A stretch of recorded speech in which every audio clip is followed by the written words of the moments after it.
காலத்துல குளியல் நீரை சூடு செய்வதற்காக பயன்படுத்தப்படக்கூடிய வாட்டர் ஹீட்டரை சரியான முறையில பயன்படுத்தல அப்படின்னா வெடிப்பு மாதிரியான சம்பவங்கள் ஏற்படுறதுக்கு வாய்ப்புகள் அதிகம் இருக்கிறதா சொல்றாங்க. பொதுவாகவே வெயில் காலத்துல நம்ம ஹீட்டரை யூஸ் பண்ணியிருக்க மாட்டோம். மழைக்காலம் ஆரம்பிக்கும் போது முதல் கட்டமா நம்ம அதை பயன்படுத்த ஆரம்பிக்கிறப்பவே நிறைய நேரம் அதை ஆன்லயே வச்சிருந்தோம் அப்படின்னா அதனால விபத்துகள் ஏற்படுறதுக்கு வாய்ப்பு இருக்கிறதா சொல்லியிருக்காங்க. அது மட்டும் இல்லாம முறையா பயன்படுத்தல அப்படின்னாலுமே விபத்துகள் ஏற்படுறதுக்கு வாய்ப்புகள் இருக்குது. தண்ணீர் அதிக அளவுக்கு சூடாக்கும் போது வாட்டர் ஹீட்டர் வெடிக்கிறதுக்கான வாய்ப்பு இருக்கிறதா சொல்றாங்க. அதுலயும் குறிப்பா பழங்காலத்து ஹீட்டர்கள்ல இது நடக்கிறதுக்கு அதிக வாய்ப்பு இருக்கிறதையும் இருக்காங்க.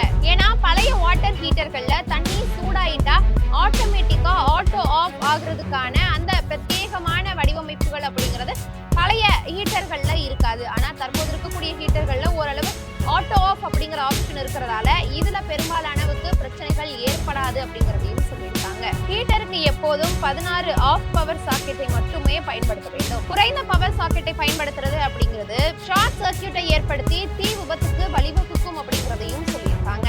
புதிய ஹீட்டர் வாங்குறோம் அப்படின்னா கூட முதல் முறை அதை பயன்படுத்தும் போது அதற்கான தொழில்நுட்ப வல்லுநர்கள் அழைத்து பயன்படுத்துறது பாதுகாப்பா இருக்குங்கிறதையும் குறிப்பிட்டிருக்காங்க. அதே மாதிரி வாங்கும் போது அதனுடைய ஸ்டார் ரேட்டிங் என்ன, ISI என்ன அப்படிங்கறதெல்லாம் சரி பார்த்ததுக்கு அப்புறமா தான் ஹீட்டரை வாங்கணும்.